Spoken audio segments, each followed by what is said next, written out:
Welcome back to Changing Climate, Changing Migration. This is a podcast from the Migration Policy Institute that interviews top experts to explore the different ways that climate change is impacting migration around the planet. I'm Julian Haddam, I'm your host, and I'm the editor of MPI's journal called the Migration Information Source. This podcast is part of our dedicated focus on climate change and migration, which also includes a special series of articles. You can find those at migrationpolicy.org/climate.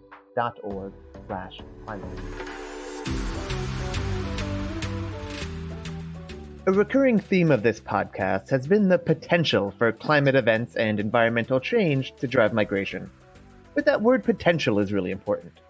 Climate factors can help tip the scales for an individual's decision to migrate, but migration is not necessarily inevitable, and in many cases, it might not be what the local communities want to do most. My guest today is Farbotko. She's an adjunct research fellow at the University of the Sunshine Coast in Australia and an adjunct researcher at the University of Tasmania, also in Australia. She focuses on climate change adaptation and mobility, particularly in the Pacific Islands, and she recently wrote a report for MPI called New Approaches to Climate Change and Migration, Building the Adaptive Capacity of Mobile Populations, which outlines a flexible model of responding to situations of climate change. Carol, welcome. Thank you for coming on. Thank you. It's lovely to be here. So it would be great to start with a bit of a background. Can you give us a very broad overview of the situation in some of the Pacific Islands that you've studied? Places like Kiribati, for instance, get a lot of attention in public conversations. What kind of environmental threats are communities there facing, and how does migration fit in as a possible response? So there are a range of threats that impact on all aspects of life in the Pacific. Many are associated with the problem of sea level rise, but they also include extreme weather events, soil salinity, and coastal erosion. So there's wide-ranging flow-on effects to things like food and water security, health, infrastructure, urban planning, fishing, agriculture, and so on. So migration is only one of many possible responses when sea level rise and coastal erosion events happen. For example, people are unlikely to migrate long distances due to environmental pressures alone. So we must always be careful to fully understand why people are moving. So, for example, migration from rural to urban areas can be influenced by economic and social factors, such as access to work and health or education services in the Pacific, as well as by environmental factors. On the other hand, movement associated with environmental pressures is often quite local. So it is often not really classifiable as migration at all. In the Pacific Islands, many rural villages are located on customarily owned land. And if there are environmental threats to housing or other village resources, there are decisions being made to move in some of these communities, but these movements are quite small distances inland, maybe just a few hundred metres or a couple of kilometres. And the populations involved are remaining within the land that they already customarily own. Moving to a different group's land a bit further away is not typically desired by the people moving, nor would it be something that's easy to achieve. And some of these types of relocations are occurring in Fiji, where the government is facilitating some of the moves and has identified vulnerable coastal communities and assisting with the processes. And this kind of movement we call climate mobility, which is a broader and more encompassing term than climate migration. But to talk more about also long-distance movement, either international migration or rural-urban migration within a country, is very difficult to attribute to climate change alone. So there is much debate about the small, low-lying nation states like Tuvalu and Kiribati. They may potentially need to relocate their entire national populations, since all of their territory is low-lying and coastal. But at this stage, from these countries, it is only individuals and family units who migrate. Individuals can make that choice, but there are no specific climate migration channels to facilitate it. If people decide to leave the country, they must use the existing migration avenues, such as New Zealand's Pacific Access Category, which allows a limited number of working age people to migrate each year. Whether that's kind of international migration or more localized, just mobility moving from one town or one region, or just 1 kilometer to another, I guess, how do we think about that movement? Is it just a function of the inability to adapt in place for these communities in response to sea level rise, other impacts of climate change? Or I guess another way of asking that is, does failure to adapt in place always lead to mobility/migration? No, migration is not necessarily a failure to adapt. So the Tuvaluans and Kiribati people who have been moving internationally, for instance, have been doing for a few decades, but not necessarily to escape current or immediate environmental threats. So they're more likely to cite a range of reasons for moving abroad, such as finding better economic and education opportunities and for their children to have a more secure future. So they're sort of doing a proactive move before the environmental threats become too much. But having said that, many do also want to stay. So migration and adaptation shouldn't really be understood as sort of opposites of each other. They're looking at if you move your house inland away from flood risk, that might be highly successful for your family's adaptation. But then again, your neighbour may decide that they want to stay put in the same kind of area because that's where their ancestors are buried. And we don't necessarily call that maladaptation if that's an active choice to do that. So we almost have to ask who has decided, sort of dig a little bit deeper and decide who has decided the place is high risk as well, because sometimes, it's not just about individuals or families or villages making these decisions. There are, other institutions involved who might have an interest in people moving elsewhere for other reasons under the guise of moving people to safety, or who has conducted the risk assessment that says this place is no longer safe to live. Has that risk assessment taken into account the local knowledge of how to live safely in that place, even in the increased environmental pressures such as coastal flooding? So in that sense, the inability to adapt in place does not always lead to migration or mobility. They're dynamic and they're context dependent. So, for instance, displacement during a disaster is common, but many people might eventually return to rebuild better. So we've got a combination of both mobility and adaptation happening. In your paper for MPI, you use this phrase adaptive capacity, which you use to describe a feature of households and communities confronted by climate extremes, natural disasters. I guess, can you describe or explain adaptive capacity and how it fits into this conversation? Sure. Adaptive capacity is the potential to adapt to changes, such as the increase in the number of natural disasters that a community might experience. So it's useful because I think it helps navigate the complex context of adaptation and mobility, the type of things I just discussed. So it does involve identifying individual and household characteristics, what their resources are, as well as the cultural and social context, but it also gives the big picture of the relevant institutions involved, and these can range from financial organisations to infrastructure providers to local social organisations. All of this plays a role in determining what adaptive capacity might look like. So this complexity, once you take all that into account, it does make it quite difficult to predict who will be rendered particularly vulnerable by climate hazards, and even more difficult to predict who might move. But another thing to consider is that adaptive capacity can facilitate adaptation in place for some people, but for others, it also, even in the same population, it might mean that they move in adaptive ways. So we have to take all that into account. Adaptive capacity can be distributed through social networks across distances.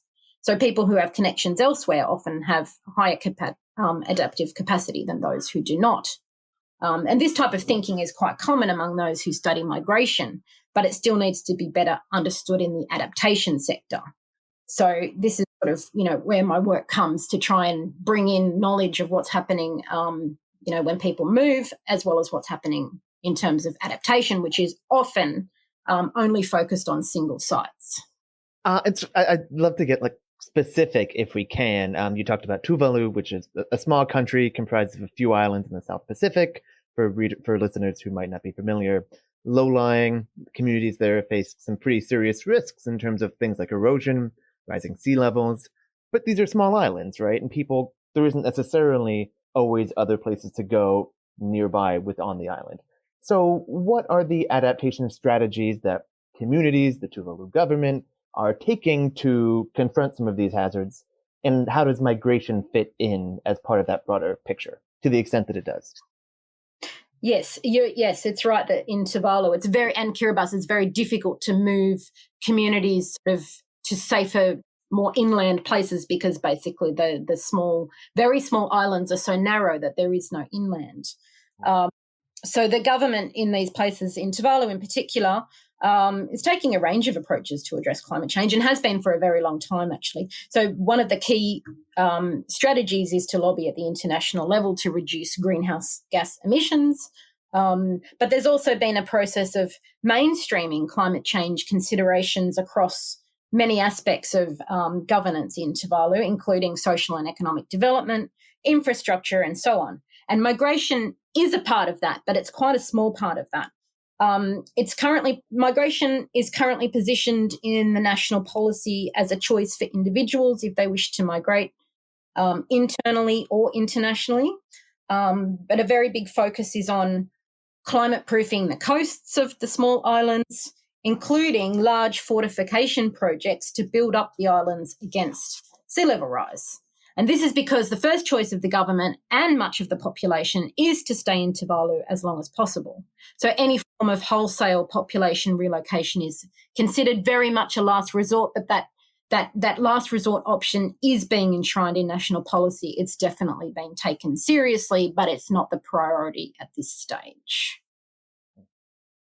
So Kiribati, there's a policy there called migration with dignity, which sounds like speaks to some of this tightrope that governments, policymakers, communities are trying to walk. Can you explain that? How does that differ? Or what are the features of that policy?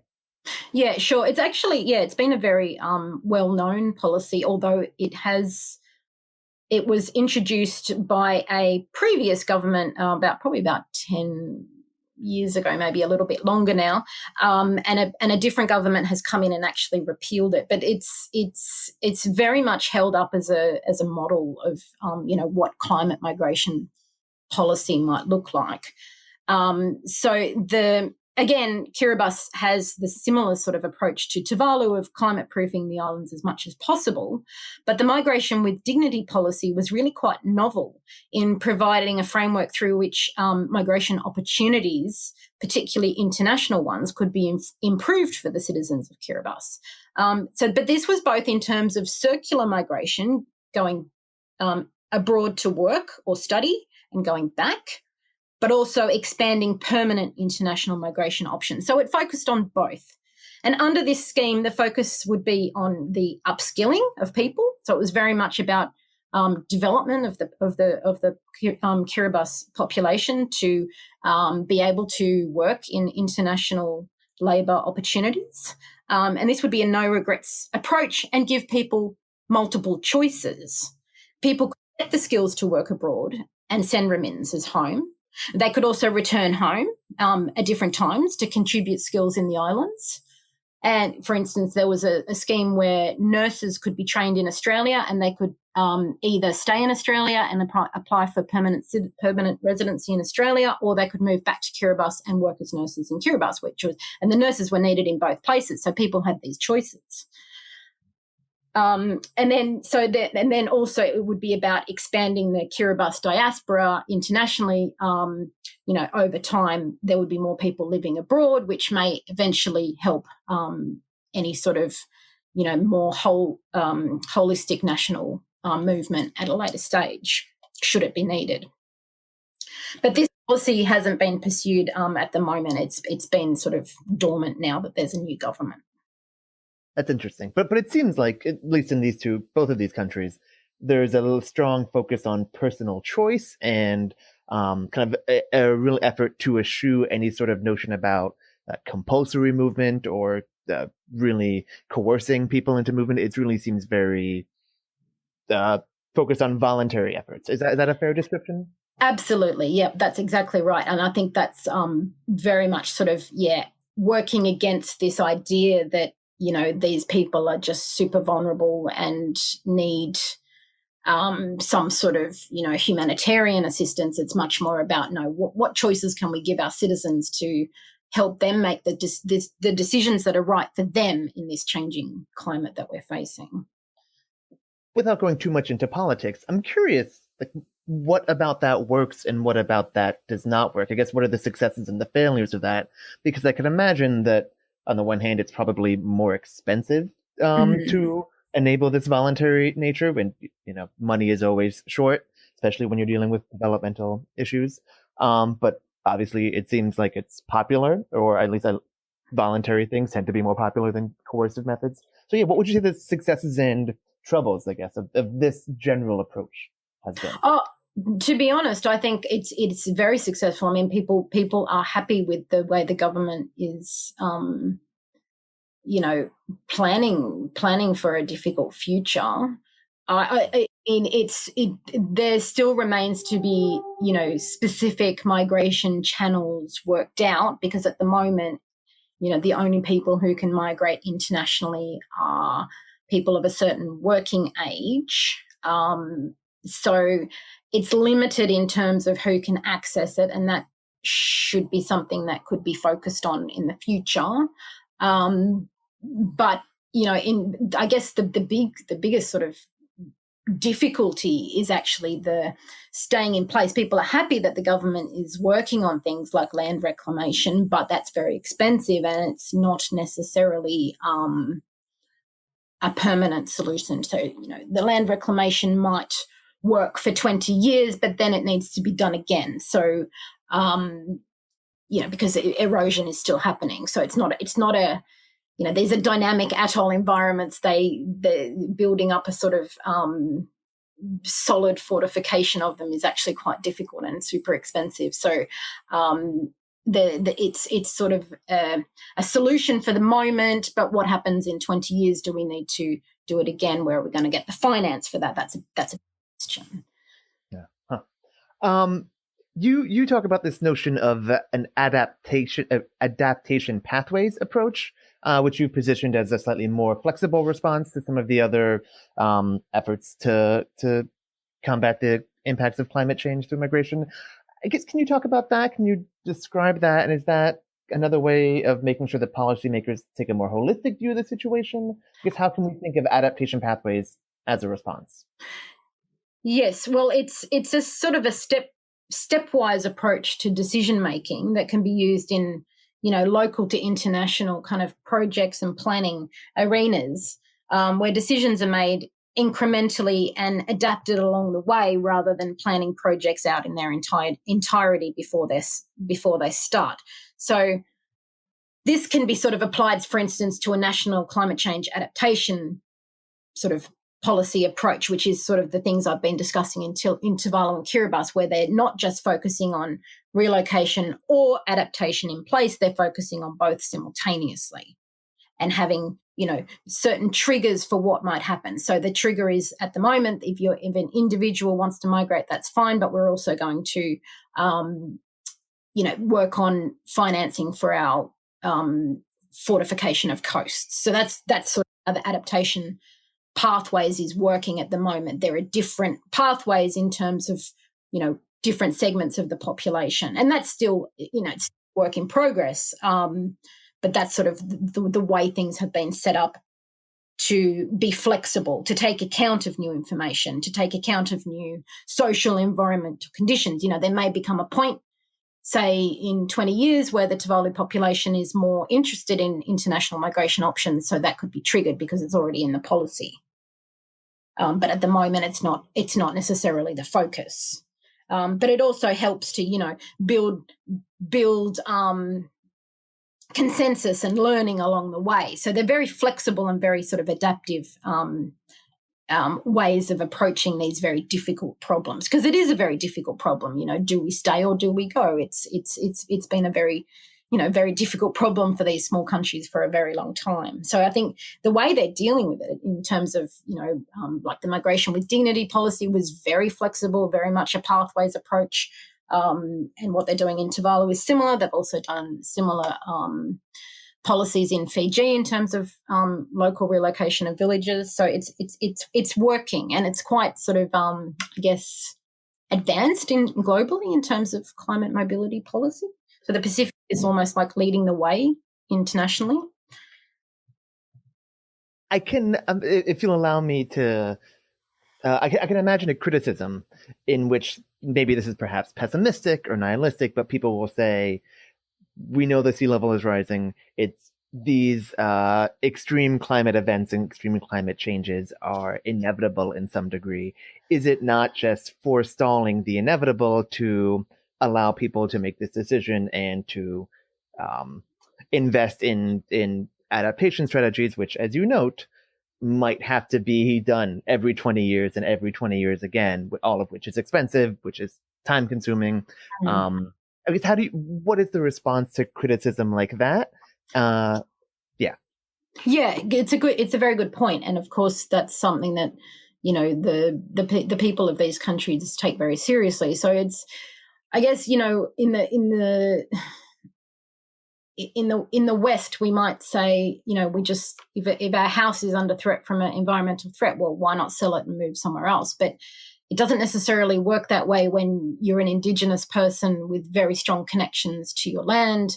And then on top of that, in the case of Kiribati and Tuvalu, you're a nation state with, all the rights and sort of rights to self-determination and rights to your own territory that involves, whether, so people, for some, it seems difficult to understand that connection to place and that sort of cultural, ancestral, spiritual, Indigenous, important links sort of override this practical, we might as well just pack up and go sort of idea. But that's very much where it's coming from. So, these people are an independent, self-determining, sovereign nation states, and they have the rights to make their own decisions, based on, solid principles of international law. So, and, all the international agreements that Indigenous people have, international rights covenants and all that sort of thing that you have. So there's really quite, a counter criticism that says, well, external observers, especially since, Pacific Islanders have contributed so little to the climate change problem, that they're really, this sort of idea that it's expensive for them to be able to stay where they are, well, at the end of the day, they have the rights to do so if they choose to. So that's the counter argument. That's great. And that's probably where we should wrap things up. This is the Migration Policy Institute, and I think we often think about migration as inevitable. I'd like the notion of immobility, not migrating, as we often talk when we talk about immobility. Also, there's a discussion about forced immobility. I like the notion. I think it's important to raise the notion of voluntary immobility and people staying in place for all the reasons you mentioned, because place is very important. But yeah, Carol, thank you so much. This was super helpful. I really enjoyed this talk. Thank you very much. Carol Farbotko is an adjunct research fellow at the University of the Sunshine Coast and an adjunct researcher at the University of Tasmania. Her report for MPI is called New Approaches to Climate Change and Migration, Building the Adaptive Capacity of Mobile Populations. She's also working on a project on transformative mobilities in a changing climate, which you can be on the lookout for.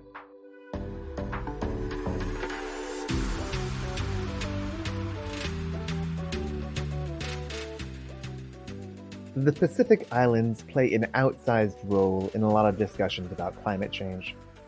Because of the impacts of rising sea levels, communities on these islands are sometimes considered classic candidates for large-scale migration or other adaptations. But as Carol explained, this situation is a lot more complicated than it often appears at first glance. That's been a recurring theme of this podcast, and it's one of the reasons I've been glad to be able to bring it to you. You can find other episodes of Changing Climate, Changing Migration in our archives. Subscribe through your preferred app to make sure you get each and every episode, and please leave us a review if you can. We're also online at migrationpolicy.org/podcasts, and while you're on the website, you should check out Carol's report and the Migration Information Sources collection of articles on climate change and migration.